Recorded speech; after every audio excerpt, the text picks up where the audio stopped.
सुप्रभात बच्चों। पिछले क्लास में हमने समास के बारे में पढ़ा था। समास की परिभाषा, संधि समास में अंतर, ये पढ़ा था।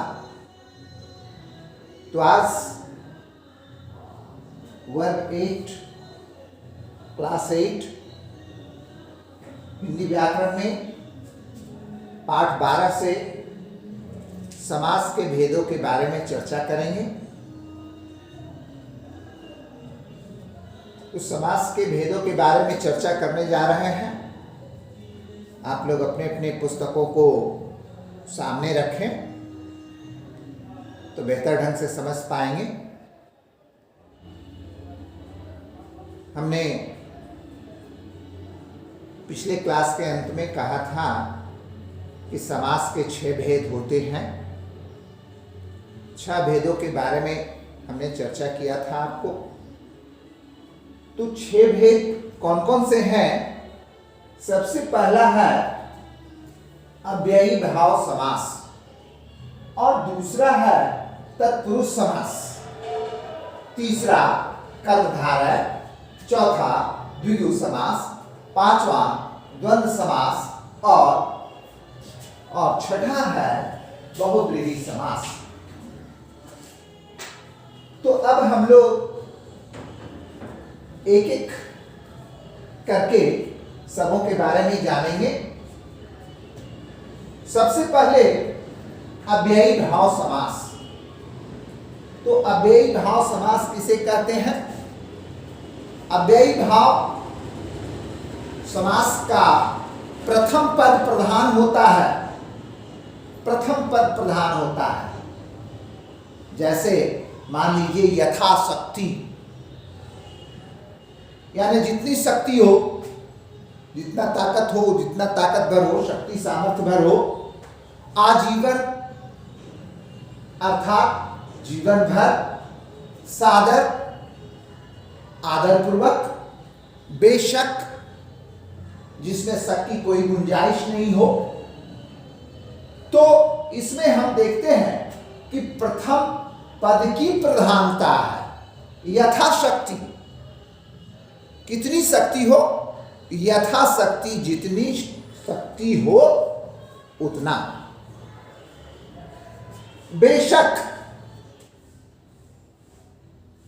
शक का मतलब संदेह, बेशक जिसमें संदेह की कोई गुंजाइश ना हो। तो कभी कभी ऐसा भी देखा जाता है कि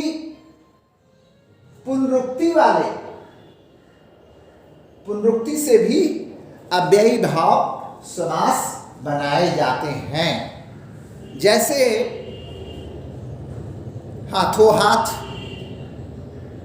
रातों रात, कभी कभी, क्षण क्षण, पल पल, तिल तिल, धीरे धीरे। तो इस प्रकार के जो शब्द हैं वो अव्ययी भाव के शब्द कहलाते हैं। अब दूसरा है तत्पुरुष समास। तत्पुरुष समास, तो तत्पुरुष समास में इसका दूसरा पद प्रधान होता है और जो प्रथम पद होते हैं वो विशेष्य हो जाते हैं। प्रथम पद क्या होते हैं? विशेष्य हो जाते हैं। और प्रधान कौन सा होता है? तो द्वितीय पद। तत्पुरुष समास 6 प्रकार के होते हैं। इसमें आपको जानकारी विशेष रूप से रखनी ये है कि ये कारक की विभक्तियों के अनुरूप होते हैं। कैसे होते हैं? कारक की विभक्तियों के अनुरूप, अर्थात जिस कारक विभक्ति चिन्ह का लोप हो जाता है उसी के अनुरूप उसका नाम पड़ जाता है। जैसे कर्म तत्पुरुष, जैसे यश प्राप्त, यश प्राप्त का मतलब होता है यश को प्राप्त। तो ये हो गया कर्म। क्यों? क्योंकि कर्म कारक की विभक्ति चिन्ह है को, यश को प्राप्त हो। तो कर्म कर्ता ने कर्म को, तो इसका दरअसल जो शब्द बना यश प्राप्त, इसमें को का लोप हो गया और शब्द रह गया यश प्राप्त। इसी प्रकार दूसरा है कर्म तत्पुरुष शोकाकुल, यानी शोक से आकुल। यहां पर कारक की विभक्ति चिन्ह क्या है? से, जिसका कि लोप है। तीसरा है संप्रदान कारक। तो संप्रदान देशभक्ति, तो संप्रदान का कारक विभक्ति चिन्ह क्या है? संप्रदान के लिए, संप्रदान के लिए। इसका लोप हो जाता है और देशभक्ति हो जाता है। चौथा है आपादान, जिसका कारक विभक्ति चिन्ह है आपादान से। तो यहां पर से का लोप हो जाता है। कहने का मतलब कि अगर वाक्य ये शब्द है जन्मांत, अगर शब्द है जन्मांत, जन्मांत का मतलब होता है जन्म से अंधा, और ये से चिन्ह का विलोप हो जाता है। संबंध तत्पुरुष, तो संबंध में हो गया राजपुत्र। राजपुत्र का मतलब राजा का पुत्र। तो यहां का चिन्ह है। तो का मतलब क्या है? संबंध का के की। अगर का के की उस शब्द में रहे, यानी उसके अर्थ में रहे, और उसका लोप होकर के वो शब्द बन जाए राजपुत्र की भांति, तो वो संबंध तत्पुरुष कहलाएगा। अधिकरण, अधिकरण तत्पुरुष, तो अधिकरण कारक का चिन्ह क्या है? अधिकरण में पर, अधिकरण में पर। तो यहां पर शब्द का इस्तेमाल हुआ है, यानी आप बीती, ये समस्त पद हो गया आप बीती। आप का मतलब खुद, स्वयं, आप पर बीती, जो आप पर बीती उसकी बात है। यहां पर का लोप हो जाता है। पर यहां पर कारक विभक्ति का चिन्ह है, ये लोप हो जाता है। तो ये आपने तत्पुरुष समास को जाना। तीसरा होता है कर्मधारय, कर्मधारय समास। तो कर्मधारय समास यानी जिसका पूर्व पद विशेषण हो, पूर्व पद है ना, पहले वाला पद जो है वो विशेषण हो, और जो उत्तर पद है, बाद वाला जो पद है वो विशेष हो। जैसे अगर कहा जाए काली टोपी, लाल रुमाल, तो अगर काली टोपी कहते हैं तो काली क्या हो गया? ये पूर्व पद हो गया। काली यानी काला, तो काला हो गया विशेषण, है ना, और उत्तर पद है टोपी। इसमें लाल रुमाल ये विशेषण को बतलाता है और ये विशेष्य को बतलाता है।